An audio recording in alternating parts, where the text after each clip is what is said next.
It was a scorching Tuesday afternoon in late May, the kind where the sun beats down relentlessly.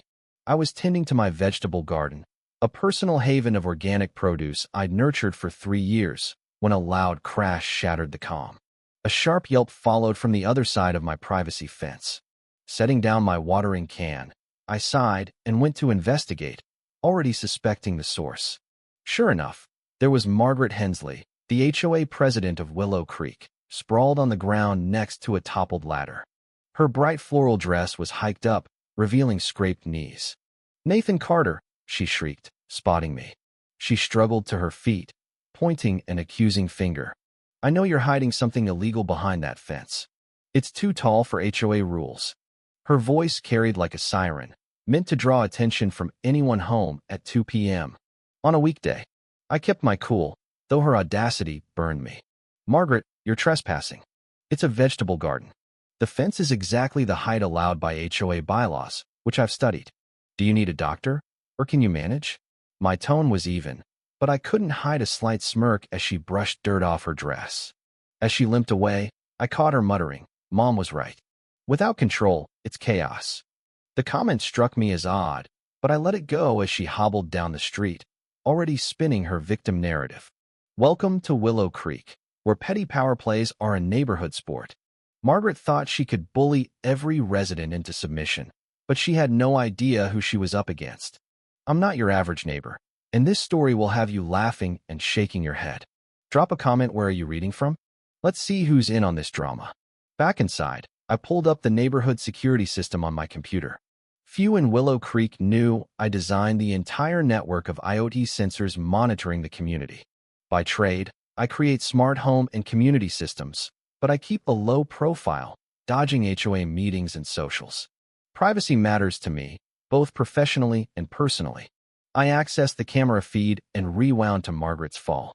There she was, in full color, setting up the ladder to peek into my yard. No mistaking her intent.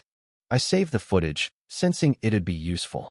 Digging deeper, I found Margaret had a habit of spying. In the past week, she'd peered into 3 other yards, clipboard in hand, noting violations. That evening, a soft knock brought me to the door.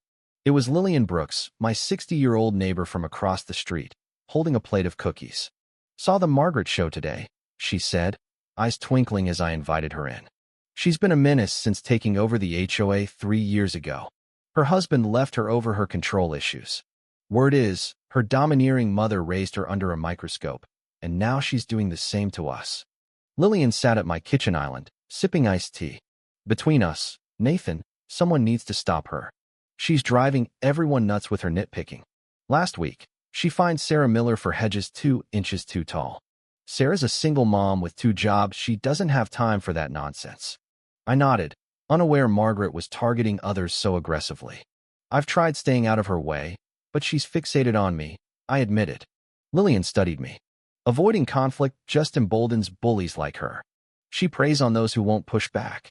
It's all about proving herself to her mother's ghost. As Lillian left, I noticed a small device on the lamppost across from my house. It wasn't there yesterday and had a clear view of my front door. A fake sensor, no doubt Margaret's attempt to intimidate me. That night, in my home office, I confirmed the device wasn't connected to the security network, just a prop.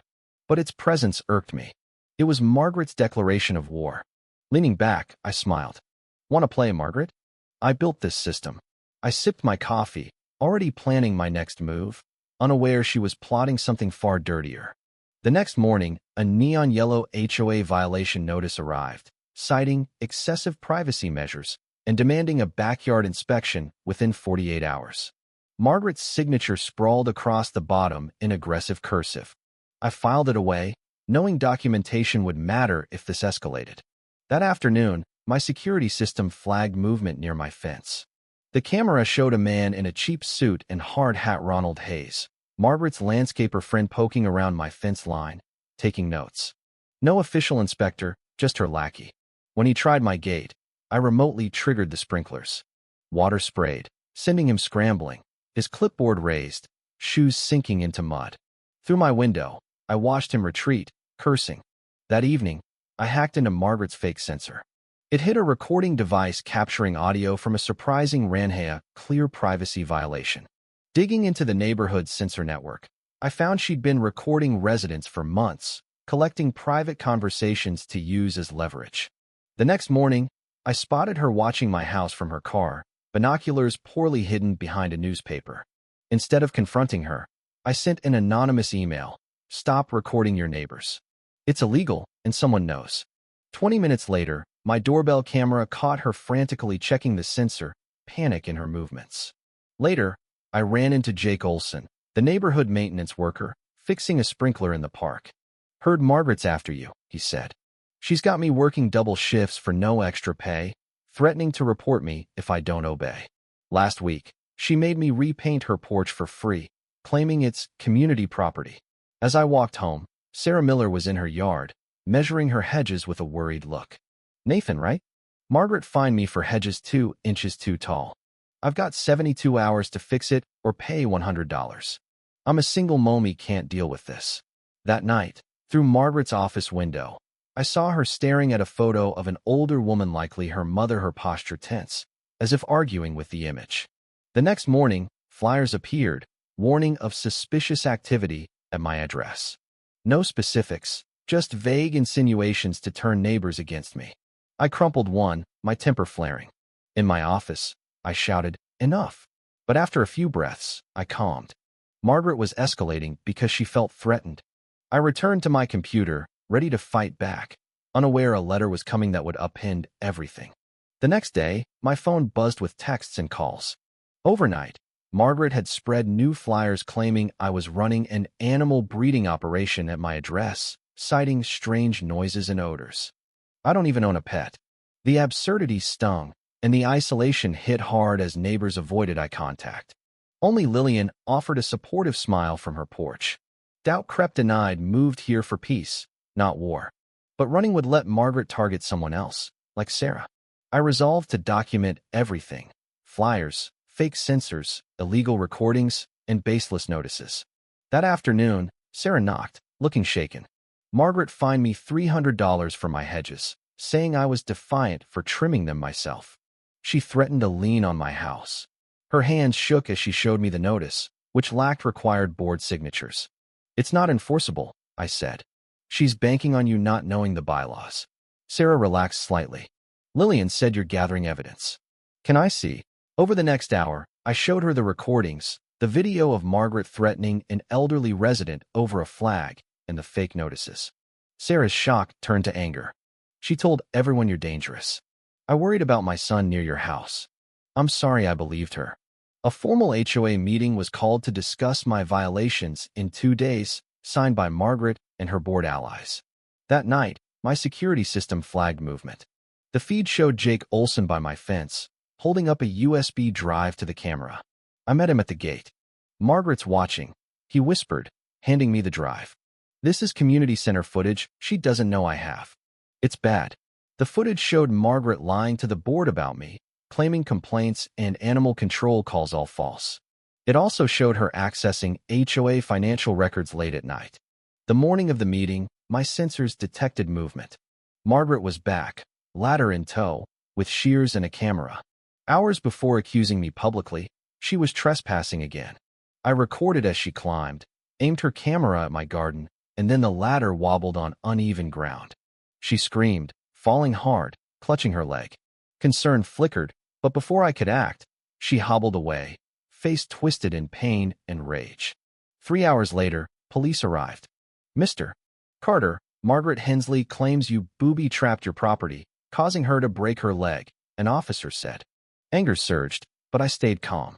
I have footage. They watched Margaret trespass and fall due to her own negligence. I showed the fake sensors, flyers, and notices. The officer's demeanor shifted. We'll need this footage. Consider filing a harassment complaint. After they left, I slumped, stunned that Margaret had accused me of assault. What's wrong with her? I shouted. But her false report was a mistake, escalating this to a legal matter where my evidence would bury her. I called the hospital, confirming Margaret had a fractured fibula. Jake texted, meeting postponed. She's saying you rigged the ladder. Board's talking emergency measures. Watch out. The next day, A letter from Margaret's attorney demanded $50,000 for injury and distress. I sent it to my lawyer, Elena Martinez, who replied, "Clear trespassing case. I'll handle it." Reviewing footage, I noticed deleted clips from Margaret's fall. Accessing backups, I found her speaking to someone in a black sedan before the incident. The driver was unclear, but her actions were premeditated. The next morning, neighbors gathered in my yard, with Margaret in a wheelchair, leg casted, playing the victim. Lillian and Sarah stood apart, unconvinced. I stepped onto my porch, ready to face the crowd, unaware Margaret's next move would drag us into court. 2 weeks later, I sat in the county courthouse for the preliminary hearing in Hensley v. Carter. Elena reviewed our evidence while Margaret, now sporting a neck brace, played up her injuries.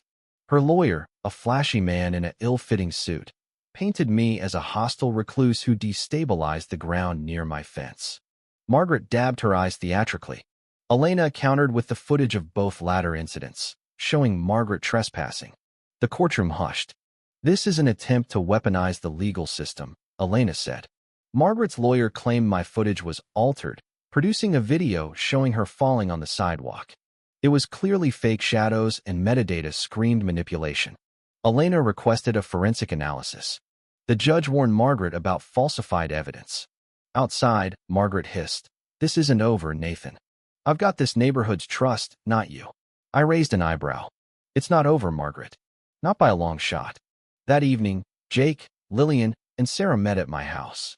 Jake said Margaret offered to drop his fines if he lied about me tampering with the ground. Sarah shared that Margaret withdrew $5,000 from HOA funds without approval, claiming it was a legal expense. I speculated she was bribing someone, possibly the video forger. That night, I saw her hand an envelope to her lawyer in the park, his reluctance obvious. The next morning, the court confirmed Margaret's video was manipulated. Her lawsuit was dismissed, and the DA was investigating. My relief was tempered when I saw Margaret's car speeding away, a suitcase in the back. Then a financial alert hit, $20,000 withdrawn from HOA funds. I called Sarah, who confirmed it lacked signatures. Elena urged me to alert the police. This was embezzlement. I tracked Margaret's car to a gas station 20 miles out viaduct traffic cameras and tipped off Detective Lopez. That evening, he confirmed her arrest at a motel under a false name, with cash and fake ID. Lopez took my evidence, shaking his head. 20 years on the force, and this is wild. She's facing trespassing, false reports, perjury, evidence tampering, and embezzlement. He asked why she targeted me. I was uncontrollable, I said. My privacy, my fanciet challenged her authority. The next morning, police searched Margaret's home, uncovering years of financial records showing she'd stolen $150,000 from HOA funds since becoming president. She'd also collected dossiers on residents, including leverage points like debts and personal issues. My name was on a threats list with a note about blackmail. At the DA's office, I gave my statement.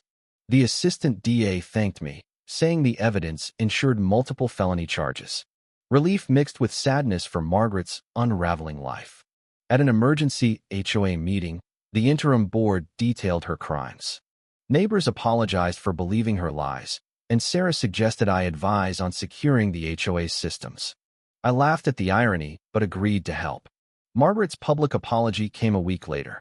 On the community green, she emerged from a police cruiser, a shadow of her former self. Her apology was mechanical, her resentment clear when mentioning me. Sarah announced a new era of transparency, met with applause. As Margaret was driven away, neighbors connected, rebuilding community. In the months that followed, Willow Creek transformed. I renamed the Wi-Fi HOA free zone and added a "No Ladders Allowed" sign to my yard, a local hit. 6 months later, Lillian dragged me to a neighborhood barbecue. A letter from another community requested my security system expertise. At the green, Sarah toasted, "To Willow Creek and ladders in the wrong places." I smiled, reflecting on how my quest for privacy had made me a community pillar. So, where are you reading this? Share your HOA horror stories below. Sometimes, the best revenge is standing firm and letting tyrants fall. Margaret learned the hard way. When you climb to spy, ensure your ladder's steady.